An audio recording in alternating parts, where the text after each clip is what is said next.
Alright, here is the video review for Transformers Studio Series SCOURGE from Rise of the Beasts. Haven't seen the movie yet. It is technically just out today. It is, actually, is it after midnight? It is not quite midnight on Thursday, July, what's today, the 8th. It comes out officially the 9th. There were some screenings earlier this evening. Haven't seen it yet. Plan to at some point. Haven't not seen it yet. But here's SCOURGE from Rise of the Beast. Thank you again to Hasbro for sending out the promotional mailer that had this and a bunch of other cool things in it. And this is the first one I've officially reviewed from that box. Although, like I said, there are a few figures in there that I've already done earlier. But anyway, here is SCOURGE. A cool truck. He rolls. Some really neat designs. I do wish there wasn't like quite this gaping hole right here on the front of it, but it is what it is.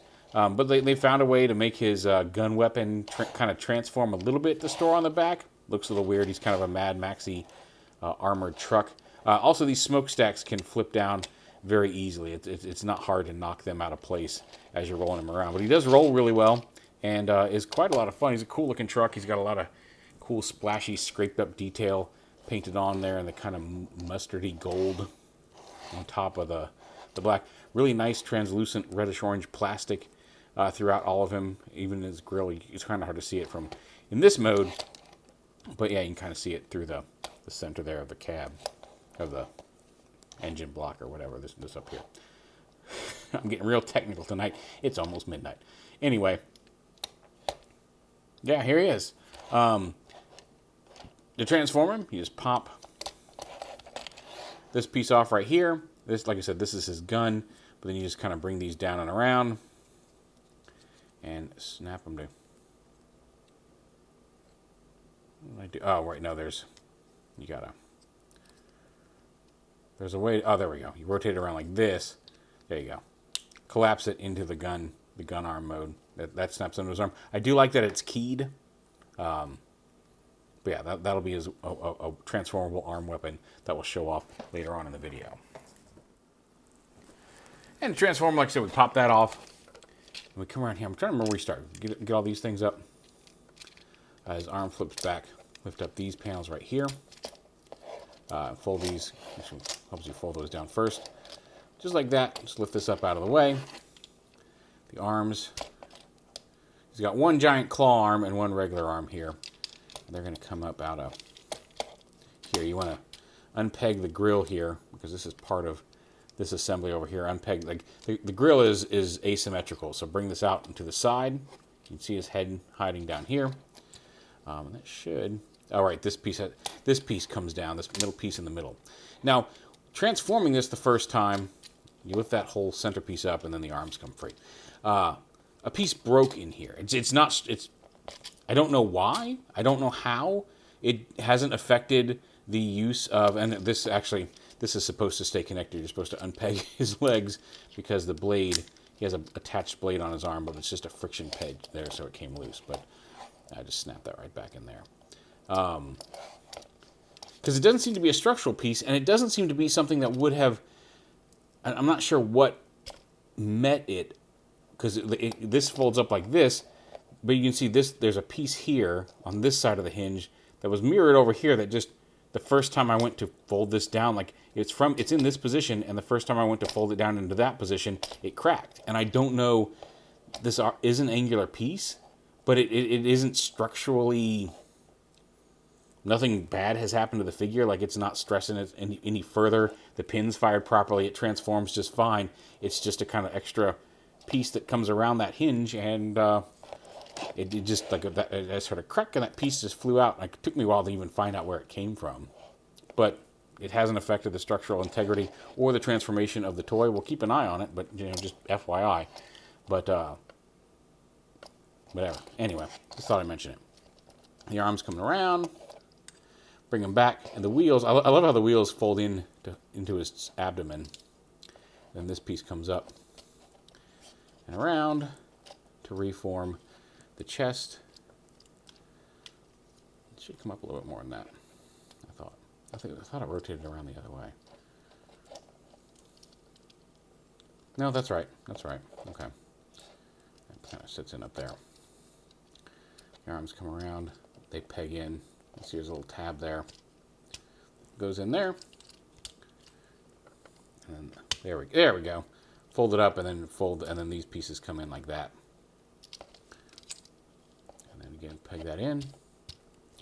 Like that. This piece folds in, folds in, folds in, folds up onto his back like that. And then these pieces fold in around to the side. But I think you can fold them in like all the way in to that piece. Fold it up, and there's a tab here on his back that's going to tab into this piece right here.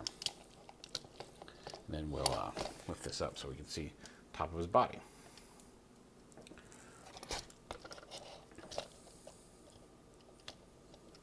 Arm comes down. You can open up his claw. Got a weird kind of neck there. Like I said, he has this blade that stores behind his arm. He does have you can open up his hand. It can flip up into his arm. I think I may have put it on. I did put it on upside down the wrong way, like that. And you can bring this back on this hinge, and it will actually snap into place in the little clip in his arm. He also can use 5mm peg weapons, although because of the way his thumb is, it's kind of hard to get him in there. Yeah, bring that all the way back up into his arm, snap that into place. You can close his hand around it, and he can wield his weapon. And you can just kind of store it there on the forearm when it's not in use. Anyway, we haven't finished transforming him yet, so let's keep going. Feet come down here. Feet come down. And wheels. These wheels pop out for transformation, and then they just slide right in. Feet up. Feet up. And then rotate it around to the thigh. So the wheels come onto the inside. Get foot down, like that. Rotate around the thigh. And there he is in robot mode. I do wish those, is there a heel piece I'm missing? Nope. Oh, you gotta snap them in. There we go. Just make sure those come all the way back and snap into place.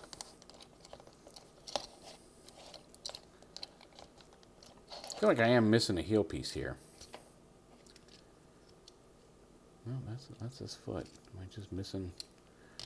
Oh, there we go. I'm just missing straightening his knee up so his weight changes a little bit. Arm forward, smokestacks up.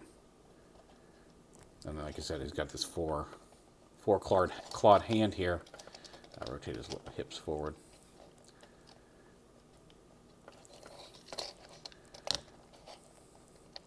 And then you can actually store the gun. Has a little tab here that can tab in right here on his butt. So if you want to have the gun stored in row, I do like that they gave it at least a little bit of a transformation and storage in alt mode. Yeah, again, it's hard to see, but behind the grill, there's some of that reddish-orange transparent plastic, that same as the windows and everything. He's got a ball joint there at the bottom of his flare neck. He's got a ball joint at the top of his head. He has very Fallen vibes to him, although this is Scourge. You got some little articulation there, hinges. Oh, there we go. Now you actually want those to come down like that. Pistons, bicep swivel, hinges the elbow. Again, the posable claw, posable fingers. Like posable is like they open, and then the blade there. Waist swivel, dual hinge hips, thigh swivel. You can hear that clicky, very, very high level of detents. Ratcheting knee. You got a little bit of clickety clack in the ankle. I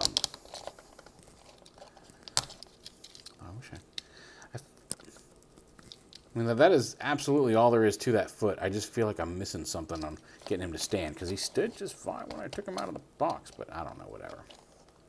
He just wants to be a pain, because he's Scourge. He's a Herald of Unicron.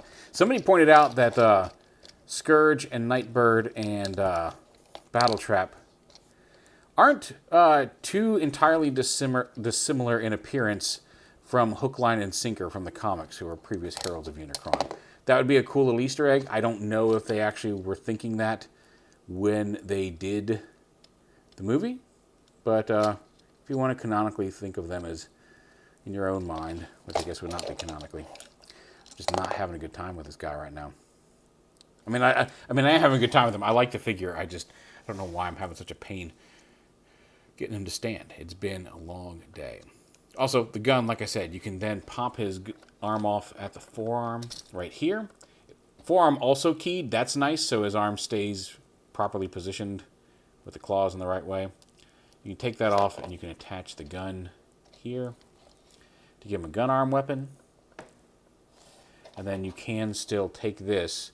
There is a slot right here on the forearm that can tab on right here. So it doesn't store into the same place as his gun. You can technically have him have no arm and store both of these on his back, but his claw arm kind of just hangs there. I guess you could conceivably, if you don't want it sticking down off the back, flip it up like this. No, well, I guess technically it works, but the clearance up here does not really help it much. But you could just have it sticking up off his back like that if you wanted to.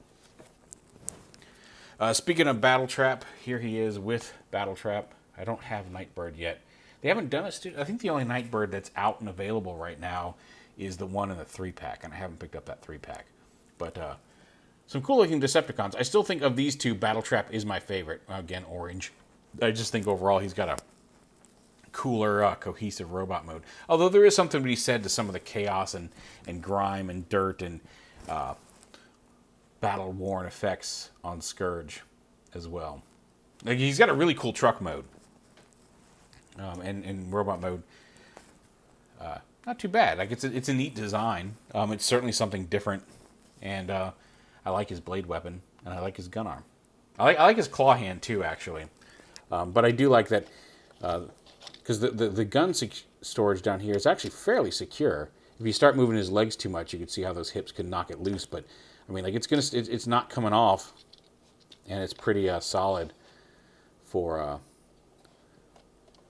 just pegging into the back storage. His head just popped off a little bit. I've seen some people complaining about that. Like, mine did arrive in the package. Again, because of the way that whole assembly works, it can be a little easy to pop off, but only when you're really messing with the head. It stayed on just fine. It did arrive with the head rolling around in the package, but once I popped it back on, it hasn't seemed as problematic to me as I've seen some people make it sound on the internet, and I'm not sure if that's just the internet or if that's because, again, there could be a randomness in quality control with the toys where some of them may just be looser than others. I don't know. I only have a sample size of one. But there he is. There is Scourge from the Studio Series line from Transformers Rise of the Beast. Again, it showed up in the promotional mailer from Hasbro with a bunch of other cool stuff. I think I may have one more video review in me to shoot tonight. By the time you see all these, I'll have shot them all, and it'll be over the course of a week or so. It'll all make sense. This is the fifth video I've shot tonight, so I'm starting to run out a little bit of steam. So maybe we take a break here, shoot some more stuff. Won't matter to you. These are all going to be coming out over the next several weeks. Rise of the Beast has probably broken or not broken a box office record by this point. I probably will have even seen it by the time this video actually goes live with all the other things I've got to make live soon. But anyway, that's enough of me rambling. Here's Scourge. He's cool. Thanks again to Hasbro for the promotional mailing box with all the toys in it. And we'll see you soon.